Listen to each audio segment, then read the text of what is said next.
YouTube! I feel like it's been a really long time since I've made a video. I've been busy with PAX and with making my costume for PAX, and really that's kind of been it for the second half of August, is all costume making all the time. And then I went to PAX and it was great. But I also somehow, well not somehow, it was a booktubeathon, managed to read 10 books this month, which is amazing, but 7 of which were during booktubeathon at the start of the month. So I really only managed to read 3 more books after that, which is still pretty good for how busy I was. So let's start with I Am Princess X by Sherry Priest. This was the very first book that I read for booktubeathon and a very recent book that I purchased. I really liked this book. I thought that it was really a unique idea. It's about a girl who, her and her friend invented this character, Princess X, when they were younger, and then one of the friends dies in a car accident, and then many years later, the friend that's still alive starts seeing this character that they made everywhere, even though all of the things that they had written, all the comics that they had made, had disappeared after the death of the friend. And so it's this mystery and her figuring out what this means and where it's coming from. And there was some parts of it that I thought could have been a little bit better, but ultimately I really enjoyed it and thought it was a lot of fun. The next book I read was Fortunately the Milk by Neil Gaiman. This was a nice little short book that I read for booktubeathon. It took me 20 minutes to read it. It's got this really, really great art by Scotty Young. It's just really fun art. And it's the story of a dad who is late coming back from the store to get milk for his kids for breakfast, and he tells them this wild tale of all the reasons that made him late. Then I read The Last Girlfriend on Earth and Other Love Stories by Simon Rich. This was also, of course, for booktubeathon. I think this was probably one of my favorite books that I read for the readathon. It's been on my shelf for a really long time, and it is a compilation of short stories all written by Simon Rich, and there were some really funny ones in here. I didn't love all of them, but for as many short stories as there are in here, probably like, I don't know, there's like 20 of them or something. So many of them were winners, and some of them were so funny that I read them out loud again to Joe later because I thought he'd enjoy them.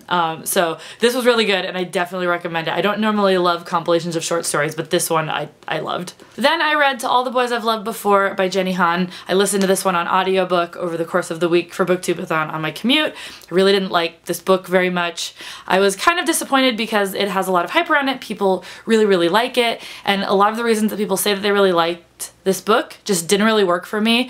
People loved like how cute the romance was, and I thought the romance was a little confusing and like odd at times, and people said they really loved the family element, but I didn't really feel that. Like I definitely appreciated that family was important to her, but I just didn't feel like this book exemplified great writing about family, like familial love. I don't know. I just had a lot of issues with it, and I just didn't like it that much. The main character just felt very young in a way that I just don't really enjoy reading anymore, and so I just couldn't get into it. The next book, which I have talked about quite a bit, the next book I read was Survive the Night by Daniel Vega, which was definitely a contender for worst book I've read this year.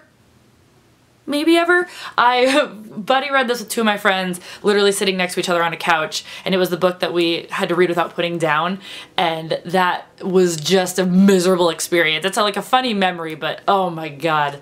This book was all over the place. A lot of things just didn't make sense, and actually my friends and I filmed a full review of this that I haven't edited yet, but that will be going up on my channel soon, that I think is quite funny. So, this book.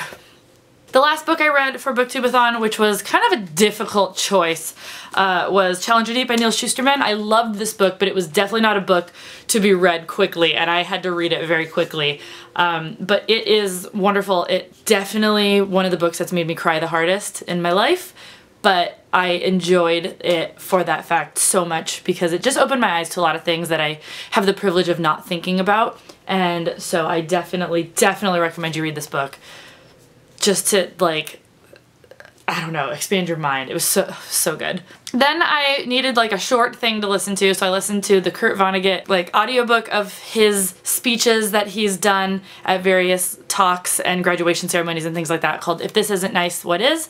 And I enjoyed it. It was a little repetitive because some of the things that he says in certain talks, he sort of has borrowed from other talks, and so I didn't really like that aspect of it, but for the most part I found it to be very inspiring and a very, very good listen, and it isn't very long, so I read it in kind of, I think I listened to it in like a day to and from work. Then I listened to Fahrenheit 451 by Ray Bradbury. I'd actually never read this book. It was not one that I ever needed to read for school, and so I've been kind of wanting to go back and read some of those classics and important books that people tend to read in school that I missed.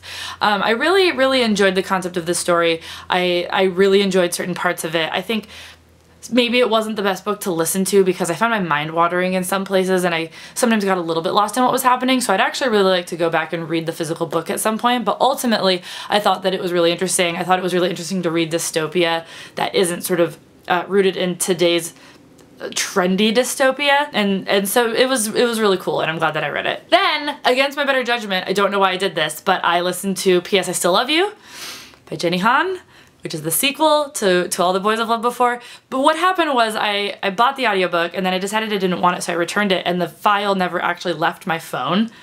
I feel a little bit guilty about this, but because it was just there, I just listened to it, and I liked it even less than the first one. I thought that the plot was really forced. There were so many things that kind of felt like plots that you'd put in fan fiction when you're in like middle school writing fan fiction. There were just so many things that just felt so shoehorned in, and then like just the romance in it just made me so confused and a little angry. I don't know. I'm very sorry if these are some of your favorite books, but they just did not do it for me. And the last book that I read this month was Amber House by, who wrote this book? Amber House by Kelly Moore. I've been in the mood for kind of spookier books, kind of scary books, and I got this one because it sounded really cool, and there were some things about it that I really liked, and then for the most part it was also kind of a messy, confusing book that I didn't really feel like I got a very good sense of the main character, aside from like, oh, I just don't like hanging out with people that much, and I don't want attention, and I don't know, I find that kind of irritating in a main character if it's not done well.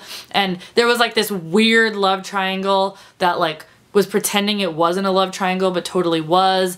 And also, since I was listening to the audiobook, I really didn't like the way that the narrator did her little brother's voice, because it was that very like adult trying to sound like a little kid, and I just like, I hate that. So that definitely hindered it for me a little bit. And the plot was also, again, like kind of all over the place, and there was this other plot line in the last hour or so of the book that just felt really shoehorned in, and it felt kind of amateur, but I didn't hate it. And I do love stuff about ghosts, which I found it wasn't exactly ghosts, it was more like whispers or memories of the people who lived in Amber House. Like, it was okay, but it definitely didn't wow me in any sense, and it didn't have the plot that I thought it was going to have reading the description. So that's what I read, 10 books.